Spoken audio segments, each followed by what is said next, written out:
In the 1970s in Connecticut, a young nurse named Donna lived with her roommate Angie. And one day, Donna's mother gave her a Raggedy Ann doll, a simple cotton toy that at first seemed harmless. But after a few weeks, strange things began happening in their apartment. The doll would move on its own, sometimes lying on the floor, and other times appearing in completely different rooms.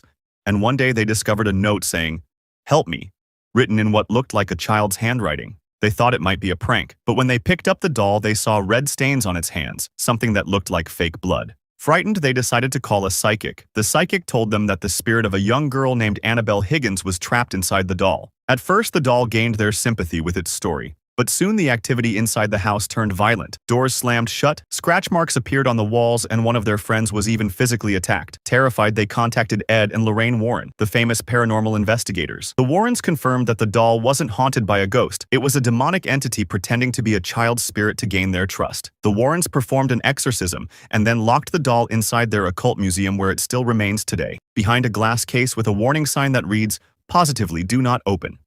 In the 1700s in North Yorkshire, England, there lived a man named Thomas Busby. He was a petty criminal and heavy drinker who ran a small inn in a quiet village. One day, after a violent argument with his father-in-law, Daniel Audie, Busby murdered him in cold blood. He was caught and sentenced to death by hanging before his execution. Busby was allowed to have one last drink at his favorite pub. He sat in his wooden chair and cursed it, saying, "May death come swiftly to anyone who dares sit in my chair." After his death, strange things started happening. Locals who sat on the chair began dying in sudden and mysterious ways. A cleaning lady who tripped and broke her neck. A builder who fell from a roof the same day. A truck driver who crashed just hours after sitting on it. Over the years, the number of deaths kept increasing, and the chair became known as the dead man's chair. Finally, the pub owner donated the chair to the Thirsk Museum. But to make sure no one sits on it ever again, the chair was hung high on the wall, away from human reach. Even today, it still hangs there untouched, carrying the curse of Thomas Busby.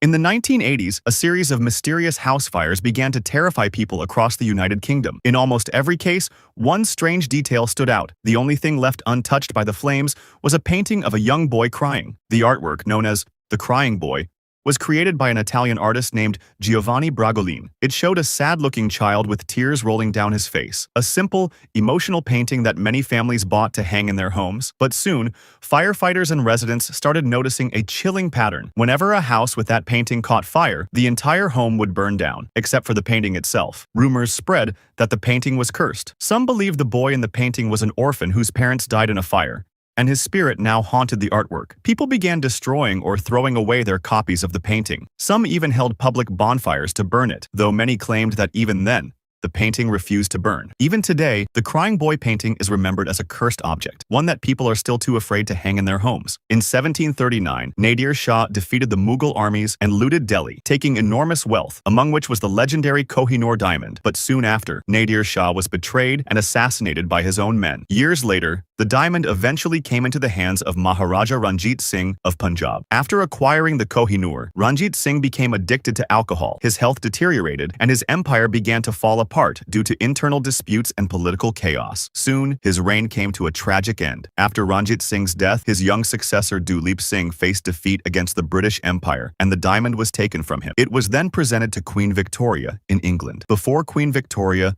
several male rulers had possessed the Kohinoor, and most of them met violent deaths, illnesses, or assassinations. But once it came into the hands of a woman, Queen Victoria's power and influence only grew stronger. In the 1800s, a young woman named Anna Baker lived in Altoona, Pennsylvania. She was from a very wealthy family, and her father, Elias Baker, was a strict and controlling man. Anna fell in love with a poor ironworker who worked for her father. The two planned to get married, and Anna even chose a beautiful wedding dress for the occasion. But when her father found out, he was furious. He refused to let Anna marry a man of lower status. Heartbroken, Anna never married. She kept the wedding dress, which was later displayed in the Baker Mansion. Over the years, visitors and caretakers have reported something strange. On some nights, the dress moves on its own, swaying inside its glass case as if an invisible bride is dancing in it. People believe Anna's spirit is still attached to the dress, forever mourning the wedding that never happened. The mansion is now considered one of Pennsylvania's most haunted places.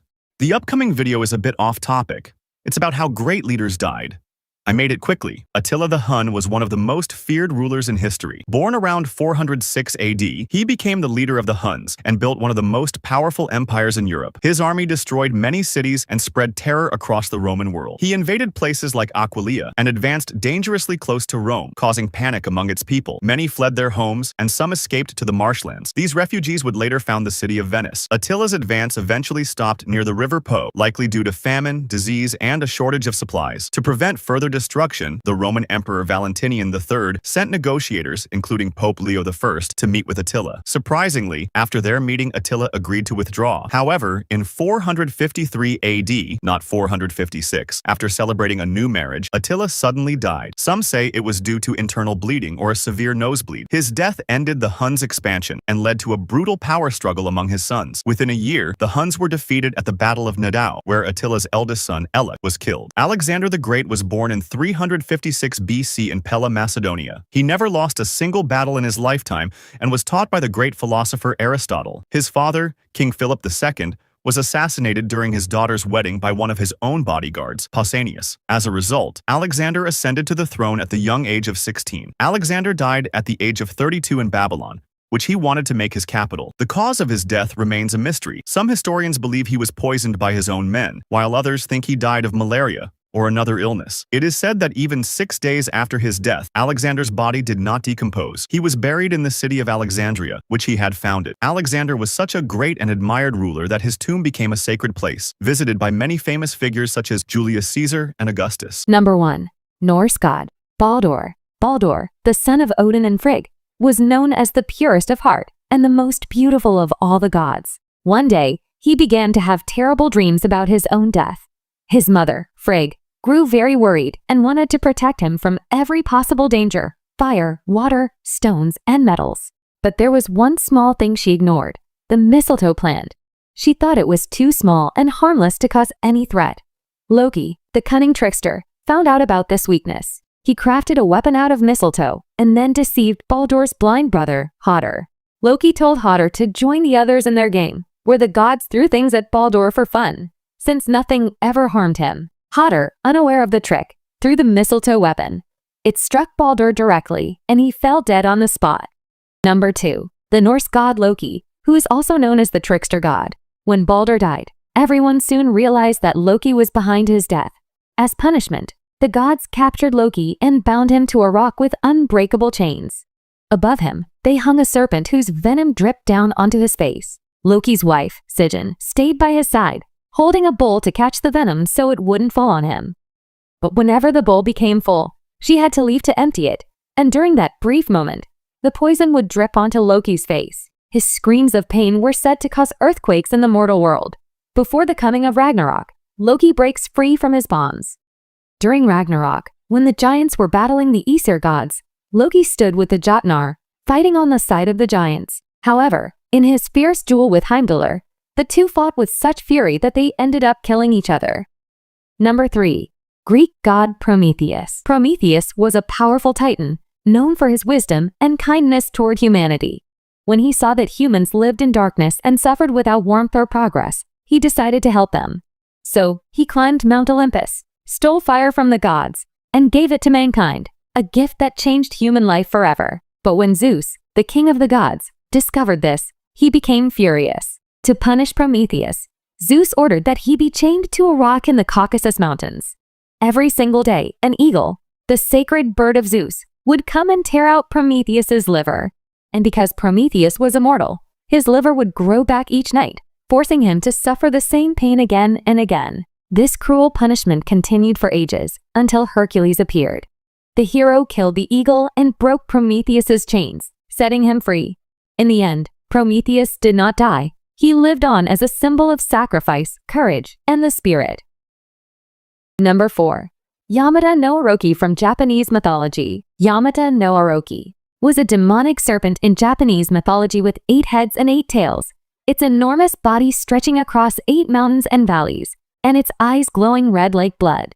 Every year, it came to the Izumo region to devour a virgin girl so that people could appease its wrath. It had already eaten 7 of the 8 daughters of a poor couple, Ashinazuchi and Tenazuchi, leaving only the youngest, Kushinada Haim. At that time, the storm god Susanoo, who had been exiled from the heavens, arrived there and promised to slay Aroki in exchange for marrying Kushinada. Susanoo transformed her into a lotus flower to hide her and prepared 8 large barrels of sake rice wine for Aroki. When the serpent arrived, it drank all the sake and fell into a drunken stupor. Susanoo then drew his divine sword and sliced off each of Aroki's 8 heads and 8 tails one by one. Number 5. Medusa. From Greek mythology. In ancient Greece, Medusa was a gorgon. Whoever gazed into her eyes would instantly turn into cold, lifeless stone. It is said that Medusa was once a beautiful maiden, but the goddess Athena transformed her into a horror. In one kingdom, a king ordered Perseus to bring him the head of Medusa. Athena gave Perseus a polished bronze shield, and Hermes gave him winged sandals that allowed him to fly through the sky. Hades gave him a helmet of invisibility. Perseus crossed dark caverns and desolate lands until he reached Medusa. Using the shield's reflection, he was able to see her without meeting her deadly gaze. He then slew Medusa and presented her severed head to Athena. Number 6. Tantalus. The eternal hunger. From Greek mythology, Tantalus was a Lydian king, known for his immense wealth and power. Many even believed he was the son of one of Zeus's lovers. The gods often invited him to Mount Olympus, where he joined them in their divine feasts. But his pride and arrogance slowly corrupted his mind. Tantalus began to wonder, do the gods really know everything? To test them, he committed a horrifying act. He killed his own son, cooked his body, and served it to the gods as a meal. But when the gods noticed a missing shoulder piece on the plate, they instantly realized what he had done. Zeus was furious. He restored Tantalus's son to life, using the missing shoulder piece to recreate him, and then banished Tantalus to the underworld as punishment. There, Tantalus stood in a pool of water with fruit trees above him. But whenever he tried to drink, the water would recede, and whenever he reached for the fruit, the branches would rise beyond his grasp. If you want to know why mosquitoes bite only us and not others, then keep watching. Thank you. Picture this. You're hanging out with your friends on a summer evening. Everyone's enjoying snacks, laughing, and then suddenly you hear it. And of course, the mosquito army chooses you as their buffet, while your friend sitting right next to you doesn't even get touched. At that point, you start wondering, do I just taste better? Am I like the 5-star restaurant for mosquitoes? Well, spoiler alert, it's not just your imagination. There's actually real science behind why some people are mosquito magnets. And today, we're breaking it all down. Let's start with their number 1 GPS system, carbon dioxide. Every time you breathe out, you release CO2, and mosquitoes can detect that from over 20 feet away. The more you breathe, the more attractive you become. So people who are pregnant, slightly overweight, or anyone who's just been exercising are basically walking billboards that scream, "Dinner's ready." Think about it. You could be sitting quietly, and your friend who just ran up the stairs becomes the number 1 target, just because they're breathing harder. Mosquitoes don't care about your personality.